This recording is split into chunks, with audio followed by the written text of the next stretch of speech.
ఏమో మైండ్ఫుల్ అనే ఒక స్టార్టప్ కంపెనీ బెంగళూరులో స్థాపించింది. అంతేకాదు కొంతమంది ఉద్యోగం ఇస్తుంది. ఏమో చాలా అంటే చాలా టాలెంట్ పరులాడు. అది ఎలా అంటే ప్రపంచంలో ఏఐ ఎథిక్స్, ఆర్టిఫిషియల్ ఇంటెలిజెన్స్ ఎథిక్స్లో టాప్ 100 మందిలో ఈమె కూడా వ్యక్తి.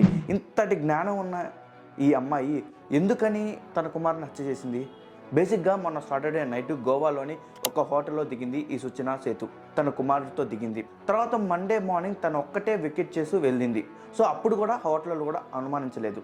అసలు ఏం జరిగిందంటే హోటల్ క్లీన్ చేయడానికి రూమ్ సర్వీస్ వాళ్ళు వెళ్తే అక్కడ బ్లడ్ చూసి భయపడ్డారు. భయపడంగానే అక్కడున్న ఓనర్స్కి మేనేజర్స్కి చెప్పగానే అక్కడ రూమ్లో బ్లడ్ ఉందని చెప్పేసి సో వాళ్ళు పోలీస్కి ఇన్ఫార్మ్ చేశారు.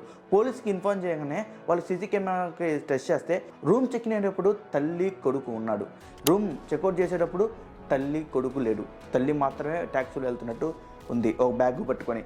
సో వాళ్ళకి ఒక కన్ఫ్యూజన్ ఏర్పడింది, అసలు ఏం జరిగింది ఆ రూమ్లో అని చెప్పేసి.